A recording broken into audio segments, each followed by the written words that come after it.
केंद्रीय मंत्रिमंडल के मेरे साथी, देश के रक्षा मंत्री श्रीमान राजनाथ सिंह जी, मंच पर उपस्थित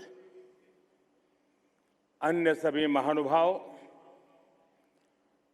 देश भर से आए एनसीसी, एनएसएस के कैडेट्स, डब्ल्यू आर्टिस्ट, राष्ट्रीय रंगशाला के साथी और मेरे प्यारे युवा साथियों, आप सभी की मेहनत यहां नजर आई है। आपने बहुत तालमेल के साथ अपना प्रदर्शन किया है। लेकिन साथियों, आज क्या दिन हमारे लिए एक बड़ा दुख लेकर भी आया है। आज सुबह ही महाराष्ट्र में दुखद विमान दुर्घटना हुई है। इस दुर्घटना ने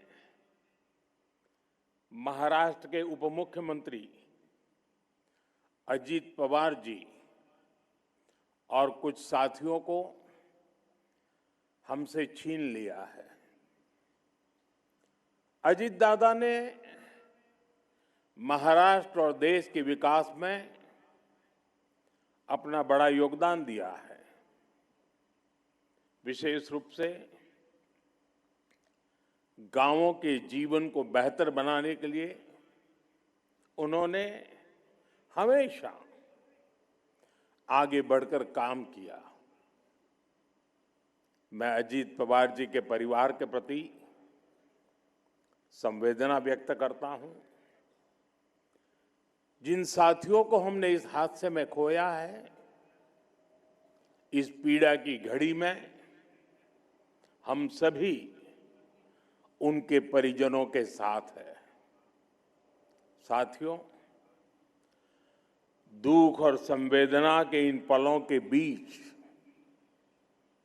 मैं यहां मौजूद आप सभी कैडेट्स का, विभिन्न मित्र देशों से आए कैडेट्स और ऑफिसर्स का अभिनंदन भी करूंगा। इस बार भी यहां बहुत बड़ी संख्या में गर्ल्स कैडेट्स आई हैं। मैं उनका विशेष रूप से अभिनंदन करता हूं। साथियों, एनसीसी एक ऐसा संगठन, एक ऐसा आंदोलन है जो भारत की युवा शक्ति को आत्मविश्वासी बनाता है, अनुशासित बनाता है, संवेदनशील बनाता है और राष्ट्र के लिए समर्पित नागरिक बनाता है। आप सभी हर साल अपनी भूमिका को और सशक्त कर रहे हैं। बीते वर्षों में एनसीसी कैडेट्स की संख्या 14 लाख से बढ़कर 20 लाख हो चुकी है।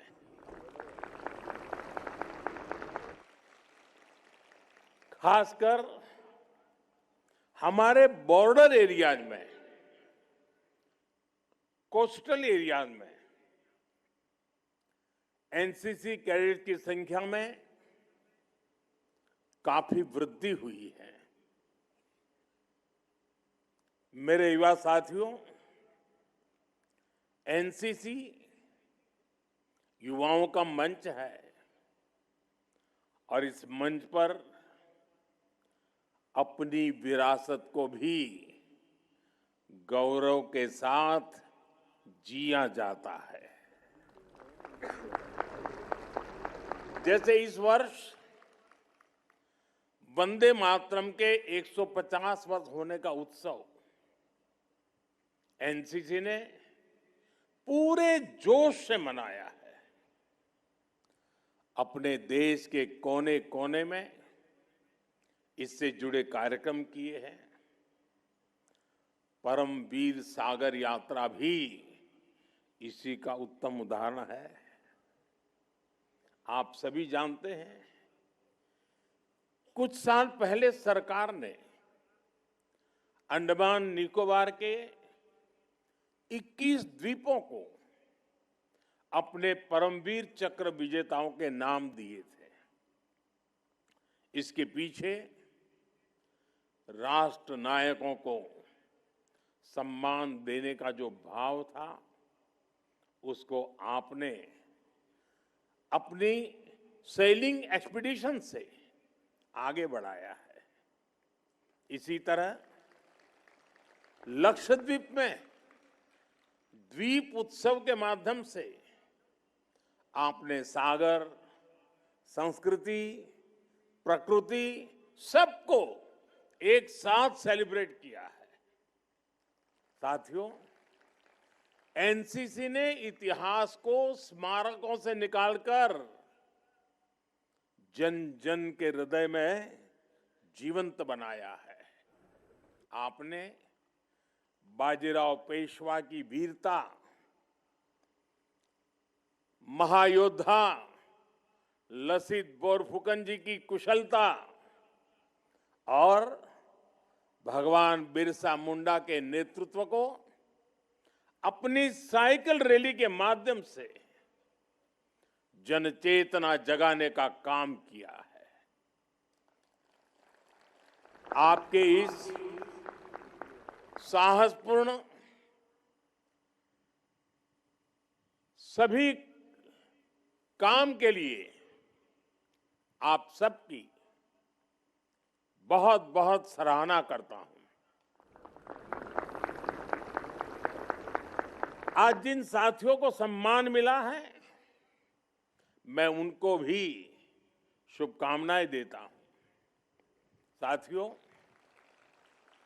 मैंने लाल किले से कहा था, यही समय है, सही समय है।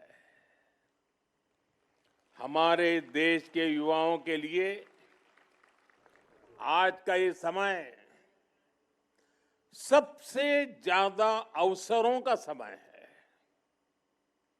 सरकार का प्रयास है कि इस कालखंड का अधिक से अधिक लाभ हमारे युवाओं को मिले। इसका एक उदाहरण आपने कल ही देखा है। भारत और यूरोपियन यूनियन के बीच ऐतिहासिक फ्री ट्रेड एग्रीमेंट पर सहमति हुई है। इससे पहले Oman, New Zealand, Britain, UAE, Australia और मॉरिशस जैसे देशों के साथ भी भारत ने फ्री ट्रेड एग्रीमेंट किए हैं। ये सारे एग्रीमेंट्स हमारे लाखों करोड़ों नौजवानों के लिए अनगिनत अवसर बनाने वाले हैं। साथियों, आज पूरी दुनिया युवा भारत के युवाओं की तरफ बहुत भरोसे से देख रही है और दुनिया के इस भरोसे का कारण है स्किल और संस्कार। भारत के युवाओं के पास लोकतंत्र के संस्कार हैं। हमारे युवाओं के पास हर प्रकार की विविधता को सम्मान देने के संस्कार हैं। भारत के युवाओं के पास पूरी दुनिया को एक परिवार मानने के संस्कार है और इसलिए भारत के युवा कहीं भी जाते हैं तो उस देश के लोगों के साथ आसानी से घुल मिल जाते हैं, उनके दिलों को जीत लेते हैं। हम अपने सामर्थ्य से उस देश के विकास में मदद करते हैं। यही हमारे संस्कार है, यही हमारा स्वभाव है। मातृभूमि के प्रति अपार श्रद्धा और कर्मभूमि के प्रति अप्रतिम समर्पण, ये हमारी विरासत है। साथियों, मैं दुनिया भर के लीडर से जब बात करता हूं और उस बातचीत के आधार पर मैं कहता हूं और पूरे दावे के साथ कह सकता हूं,